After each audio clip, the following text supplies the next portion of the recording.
Hello, hello, and welcome to Hand of Fate. One more for the game. Come, sit. You have passed the 13 gates.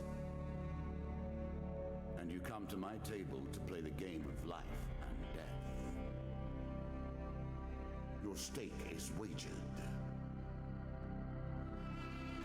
I refuse none who come here. Yet, I say, turn back.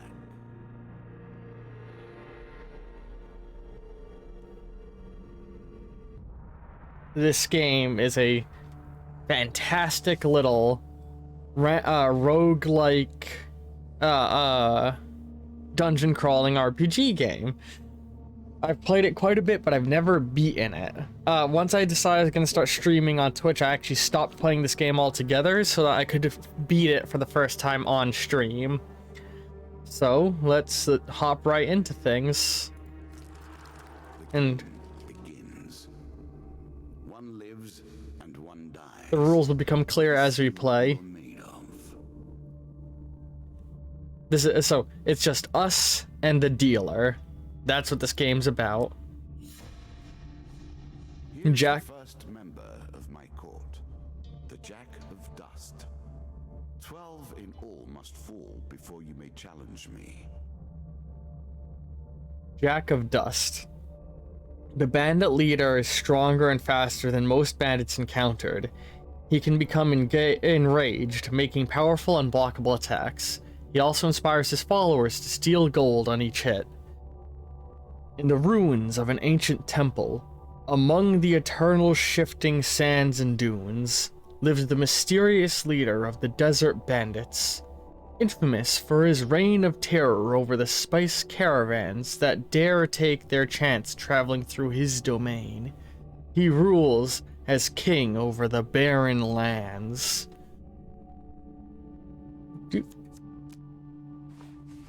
And so now, we've been given a first task to hunt the Jack of Dust. I love these animations you get at the start. Where they may. We begin. So you can see we've got a little world map laid out here before us, but it's mostly just taking the form of a corridor here for our first run. And if we look in our inventory, Please review your cards here. we've been given a rusty axe. Is there any detailed description we can get? Nah. And some light armor. So it gives you some protection. I don't know what it means by some protection, because I don't know if there's ever a way to have less than the light armor. We're an adventurer, we have 100 health, 20 food, and 10 gold. Here is all you have gained. And no upgrades yet. So this is our character, and we have our own little deck of cards that we utilize as we go. So let's hop along and begin following the journey. I was never a fan of illusion or pretense. The Here, I'll make an exception. comments from the dealer really make the game. Mr. Lionel, or Lionel.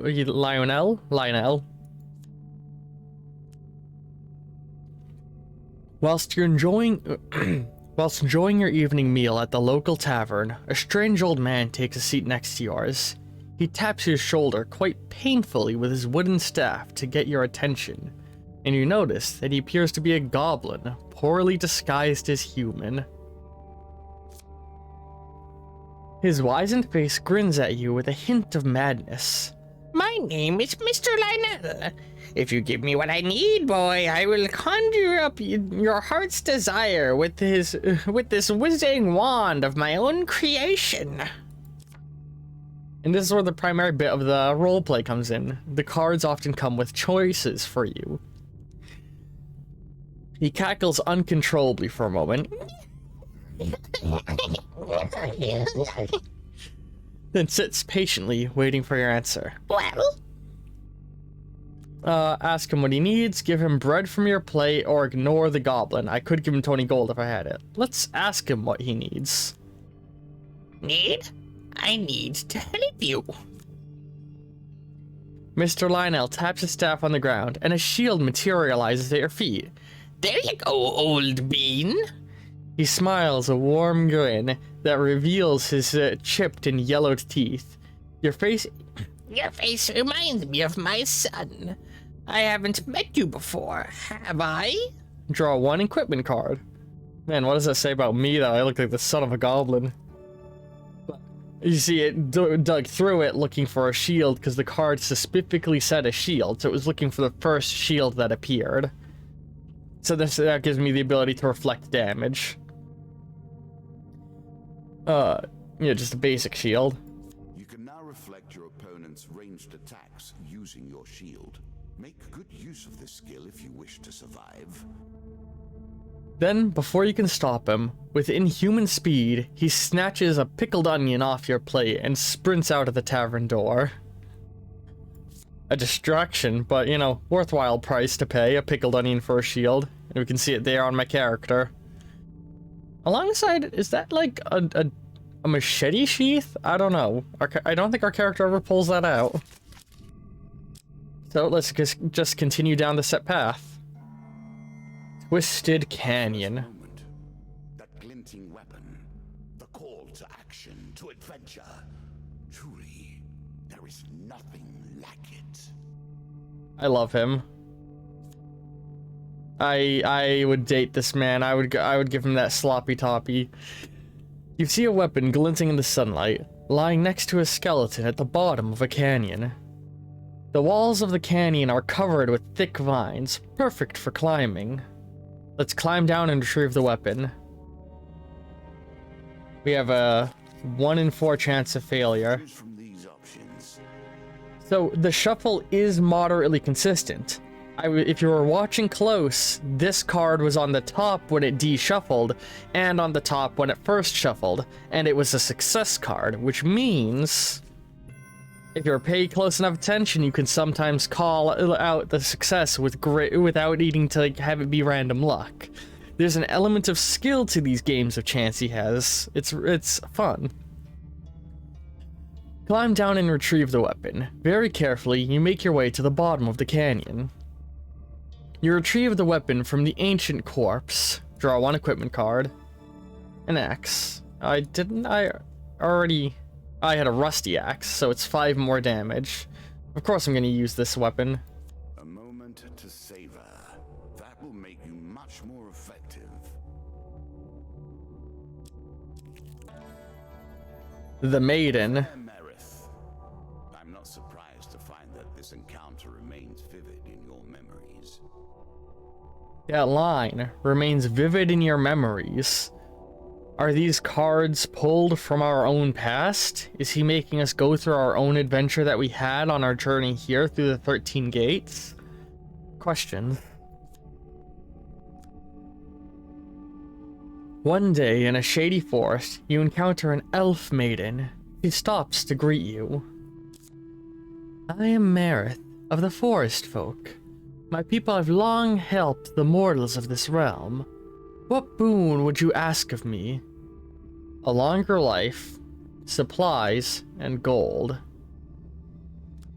What happens if I ask for a longer life when I'm at full health? As you wish, Marith mutters and waves her hand. A light shines from your skin. The dealer draws you 1 max health gain card. 4 max health. Little extra health, but it is only a momentary respite. Nice. It is said that sharp-eyed adventurers may protect themselves from the worst of Lady Luck's contrary nature. Farewell, mortal. I bet you she's trying to give you a hint about what I just mentioned of the cards.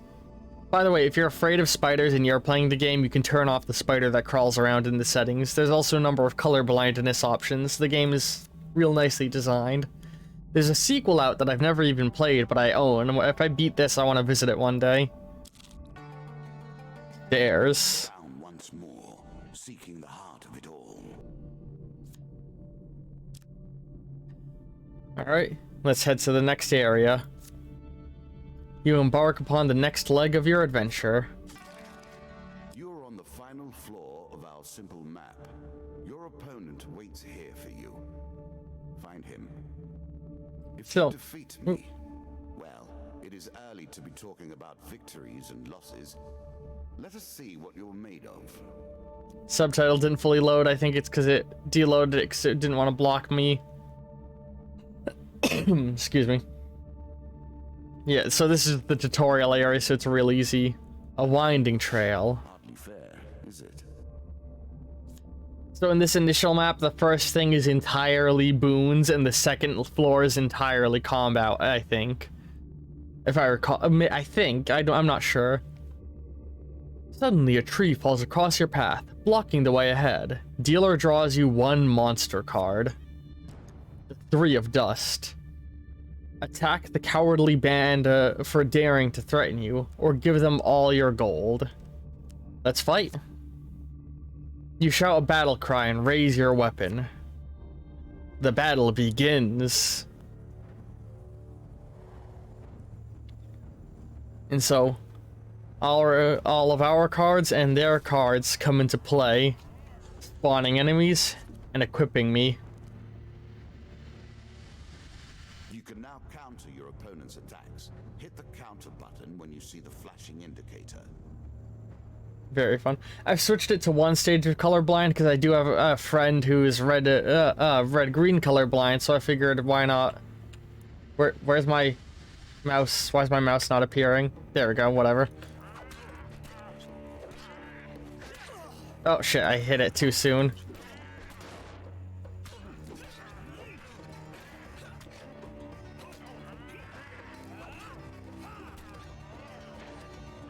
The combat's not too dissimilar from the Arkham games, just simplified a little more.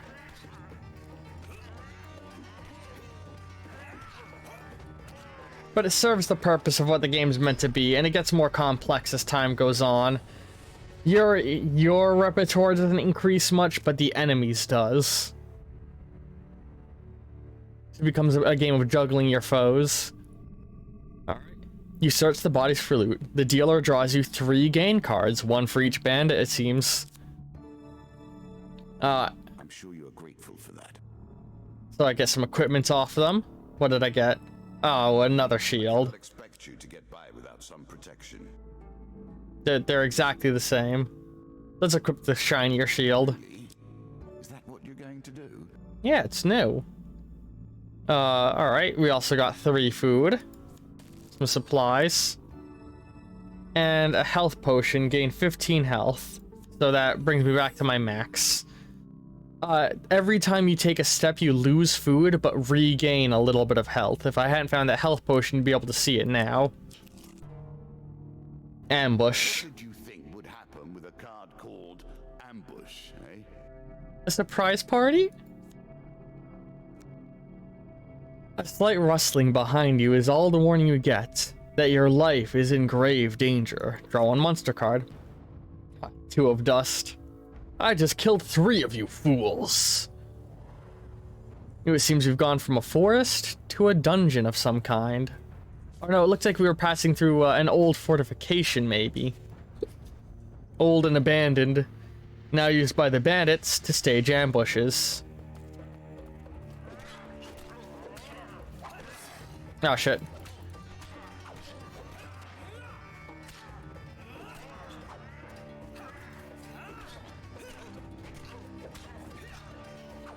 Simple. I still got 1 hit done on me. I was a little clumsy.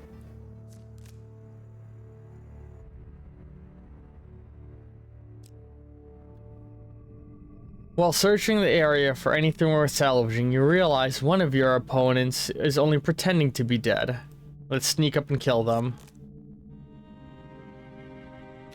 Watch closely. I know this one is good.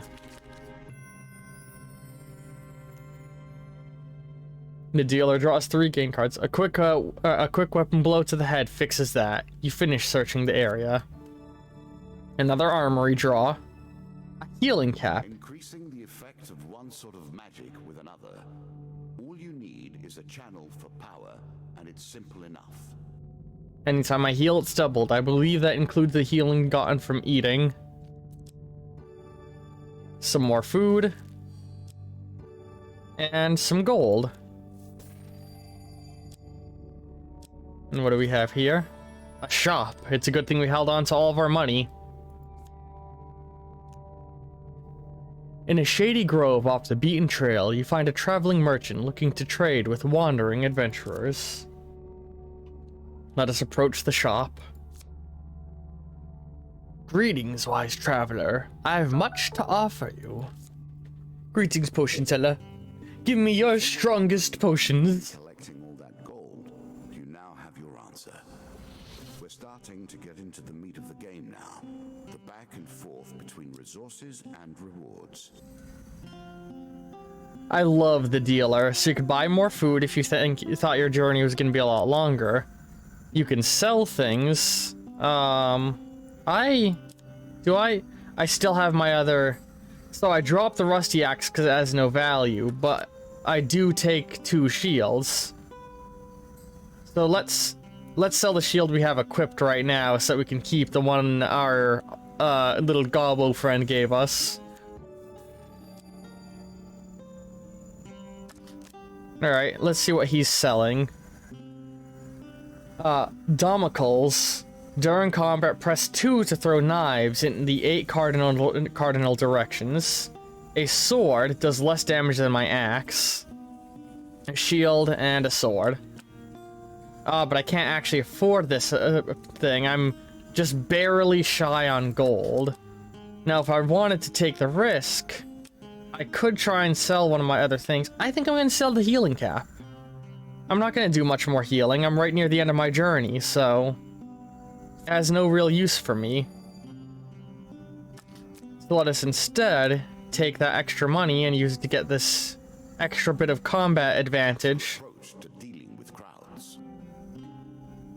for when we face the Jack of Dusts. To use in combat, but it takes time to ready them.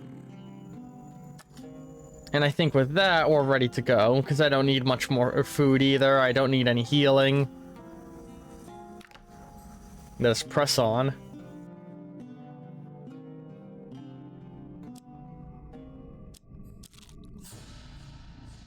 Jack of Dust. First champion. A good man driven to madness by a war that took all from him. Wife and child, kith and kin. From such dark and brittle iron I forge my tools. Now we see your metal. A little bit more backstory on who we're facing. This token will unlock more cards if you can defeat this encounter. So, any card that has tokens on the bottom means it has rewards that you've yet to claim. And he's offering me the rewards there in the form of some tokens.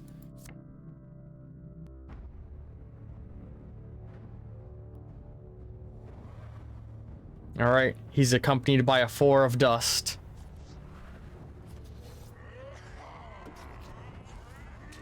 Jack of Dust. Also, hang on, I'm realizing it wouldn't be an All-Eric video without... Okay, the settings are turned... There we go. I thought things looked a little wonky. For some reason, the settings were turned way down. Alright, subtitles are on. Oh, I did not change it yet. Hold on. There we go. I want it on red-blue, because that'll be easier for colorblind viewers. There we go. Sorry about that. Some enemy attacks cannot be blocked or countered. Get out of the way or stop them with your own counterattack. Alright.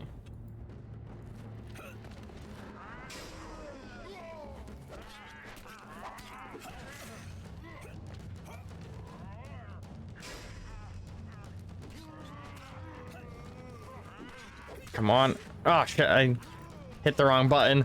I'm hitting the shield bash button instead of the counter button like a fool. I'm being a little bit reckless this fight. Oh, I didn't even die. God. Stop being so reckless, Brian. Come on. Well, I won anyway. It's not a hard fight. It's the first boss. Let's claim that card.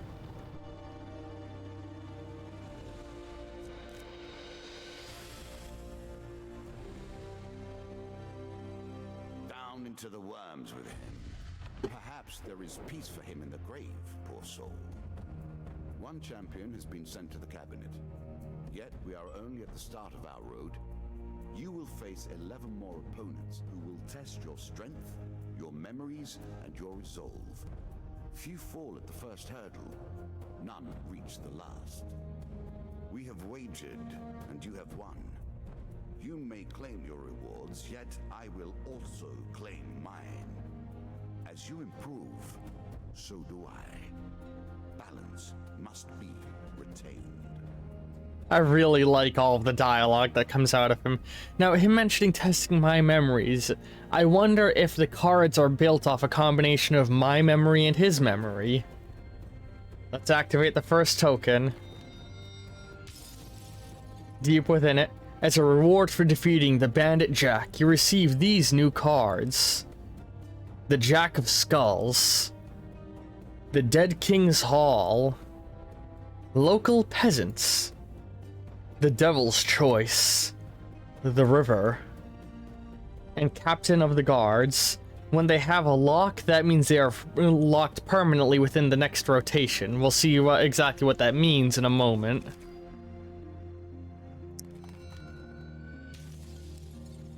As a reward for defeating the Bandit Jack, you receive these new cards. Medium Armor, Chains of Rage, Mercenary's Contract, Medium Armor, Fortitude's Breath, and Desperate Measures. And one final time, as a reward for defeating Bandit Jack, I will give you new challenges. Bandit Attack. Shall we deal again? Well, I think we got more than enough time to delve into another game of Fate. Ah, good. Now you understand the basics, we can begin in earnest. Your hero is returned to his beginning items. Our decks are reset. Welcome to the cabinet, home of the members of my court. Now let's begin. So we have a new opponent who we must face. The Jack of Skulls. 3 to 2. So this comes with three Two of Skull cards and 3 supply cards. Let's look into his lore. Serving as captain to a squad of lesser skeletons, these unholy abominations strike fear into the hearts of all warm-blooded folk. For until this fiend is defeated, their legions are effectively endless. Yeah, that's the rule changes he comes with. Let us select him. Time for you to face my undead army. Meet the Jack of Skulls. Let's look into the deck builder. And so, I'm not going to use the recommended thing because I want to show you guys how this works. In the center here, we have our character card. Yeah, I have the wild card update stuff. I don't have the character expansion DLC, do I? I thought I did have wild cards. Maybe I had it on a different web store. Oh, no, I don't think I do have the wild card expansion. So these are all alternative characters that each come with new things shuffled in. That actually come with new coins that come with them, which I find quite interesting. I'd love to actually unlock some of these paths. And I think for the fun of it, we're going to go ahead and play with the Warlord to try and unlock the Warlord story and just to make things a little harder because I've played this game a lot in the past. This provides a more challenging game experience requiring skill, luck, and determination to survive. Faster combat. I move faster, but so do enemies. Stronger enemies. Enemies move and attack faster. They also inflict more damage. Stronger counterattacks. My counterattacks do more damage, so I'm rewarded for playing better. And bandits now have throwing knives. And it shuffles in new cards every single time. There's always going to be a Warlord card. Rumors of a temple to a long-forgotten god lure you to that's D, not B, to a desolate wasteland. A supply card, a gain fortune card, or good fortune, and a poor tidings card. Whoops, I accidentally. So sometimes when you I don't know where this would be shuffled in, but either way, we're going. Hard mode. Done. Yeah, we're gonna play in hard mode. The next thing we have to look through is the encounter deck. It needs to be at least 12 large for this story, and it's only 9. So here's the things that are already shuffled in. Oh no, down here is the deck that's in play. So you can see anything with a key on it automatically got or a lock in it. Or, God, I can use words. Anything with a lock on it got auto shuffled into the deck, automatically added in for us to encounter. But we just, alright, you can see I'm unable to remove the Twisted Canyon, the Maiden, and Mr. Lionel. And from the way things seem, I could pull these out, but we need more in play anyway, so let's add the River, the Devil's Choice, the Dead King's Hall, and the Local Peasant, but now we have too many. I want to add the Local Peasant because I want to have all of the things that come with coins to try and maximize how many things you unlock. I think we haven't seen Dead Man's Gorge yet. So let's go ahead and remove Winding Trail or Ambush. Winding Trail or Ambush. They're effectively the same thing. Let's remove the Winding Trail. And then on the equipment end of things, again, it's a little bit shy, so let's add all of our new things in so that we can get a look at them. And if we wanted to, we can take a closer look at exactly what all of these are. So for example, we can now find Desperate Measure as a reward at some point.